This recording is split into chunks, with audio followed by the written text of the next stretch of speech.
Black and White Network fans, we are back with another video, and we're going to be talking about Twitter, one of the big tech overlords, because now they're coming out now and they're silencing a politician. Or at least they're trying to silence a conservative politician for stating biological facts.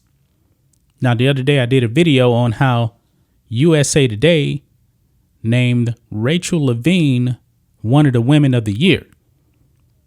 Now, Rachel Levine was born Richard Levine and now identifies as a woman, quote unquote, transition about 10 years ago. Rachel Levine is in somewhere around 63 years old or so now. So would have been in their 50s when they, quote unquote, transitioned. Now, Twitter was not Twitter, I should say, but USA Today was getting a lot of backlash for naming a biological man as a woman of the year, when that could have went to a woman, a biological woman. Well, it doesn't stop there, folks, because now Ken Paxton is under attack by Twitter for stating biological fact. Check this out on the Daily Wire. Texas Attorney General flagged on Twitter for hateful conduct after calling biologically male Rachel Levine a man.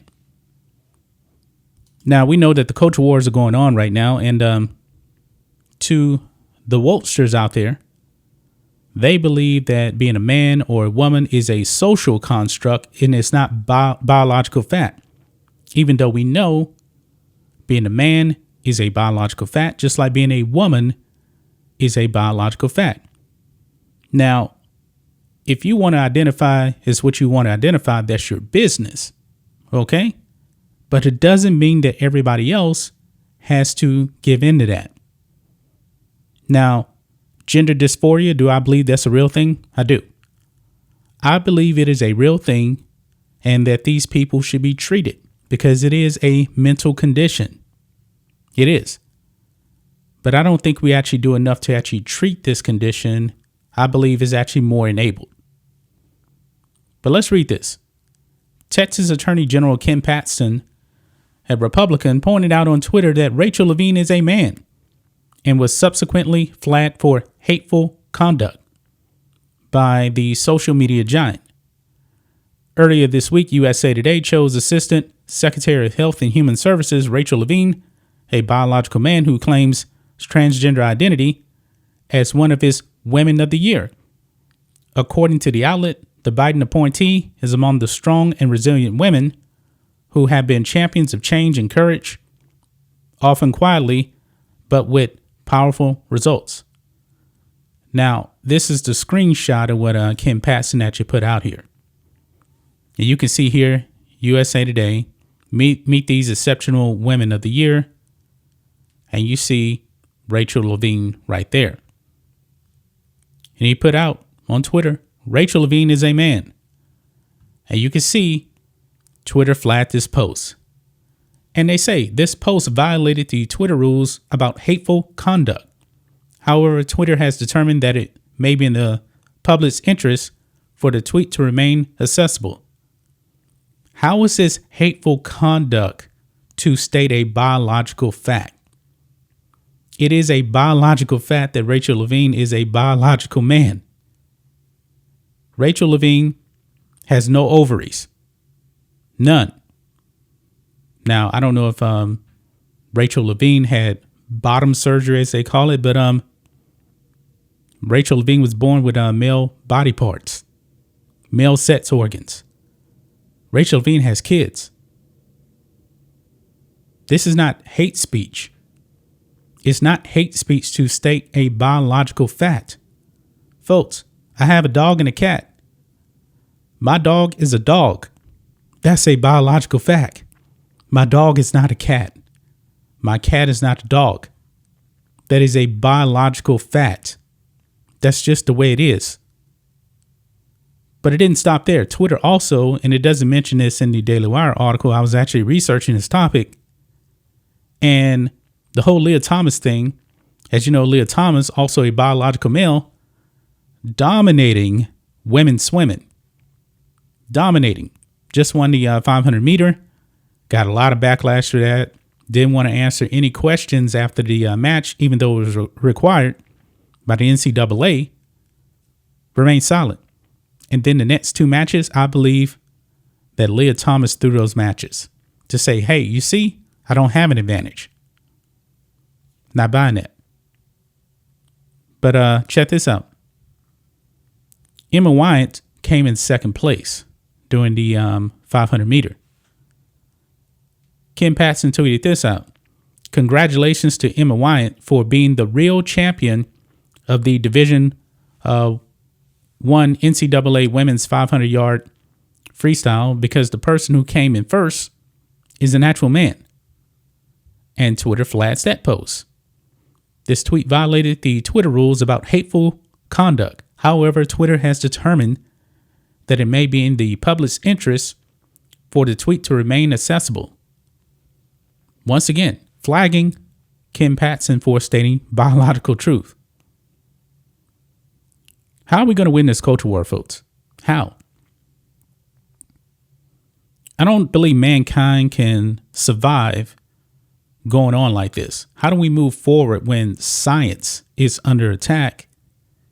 Even though the left has been saying, listen to the science when it comes to the virus. I mean, folks, 10 years ago, nobody would have complained about what he said here. Rachel Levine is a man. Nobody would have complained about that because it's a biological truth. Folks, we're living in some kind of a fantasy world right now. I think we are. We're under attack. Women are under attack. Maybe they don't know it. You know, nobody's fighting for these women in sports. These women are being undermined by people like Lia Thomas, biological man. And guess what, folks? Not only that, Lia Thomas was actually beating silver medalist winners from the Olympics. That's how dominant Lia Thomas was against the women. As a man, not so much. Not so much. But you know what? It's okay. It's okay. I mean, folks, this is how crazy it's got naturally. Savannah Hernandez has on YouTube channel, Sav Says, was actually out there interviewing people at the NCAA swimming tournament. And you actually had people out there saying that, yes, men can get pregnant. Yes, men can give birth, like physically give birth to babies. What? That's impossible. A man cannot get pregnant. Rachel Levine can never get pregnant, or never could. I mean, Rachel Levine is in the 60s, like I said. Folks, why? Why is this happening? Where did we go wrong? Where did we go wrong? Because all of a sudden now you wake up now and science is obsolete. If you took biology in high school, maybe one day your biology book is going to change. And they're going to say that man, male, women, female is a social construct and not based in biology. Maybe they'll just completely remove that, from the textbook. This is dangerous stuff, folks. Dangerous stuff. Matt Walsh said it best. In 100 years, if they dig up your body, and we've done this before, digging up skeletons, they can look and tell the sets of that skeleton. Not only that, they can tell the age range of the skeleton. Like people that died in Pompeii when Mount Vesuvius exploded, 79 AD, over 2,000 years ago. They can say, this was a man in his 30s. This is a woman in her 50s. Science can tell you that. And it's fascinating. I like science. Science is very, very fascinating, folks, when it comes down to, man, you can just look at a skeleton do the science and tell the age and sex of a person. I mean, right now, folks, we can actually tell people's DNA. Like if you have ancestry, it can tell you this is your cousin right here. Because actually, folks, I actually have ancestry, did my DNA. And I was like, you're my second cousin, don't know you. And then put 2 and 2 together, right on the money. Science is pretty good, man. Science is an amazing, amazing thing. That's just my thoughts on this. What do you guys think of this? Black and White Network fans, Ken Paxton, Twitter is trying to silence him for stating biological facts. Wow. That's just my thoughts on this. What do you guys think of this? Black and White Network fans, let us know what you think about all this in the comments. Make sure to subscribe to the channel, and we'll catch you next time.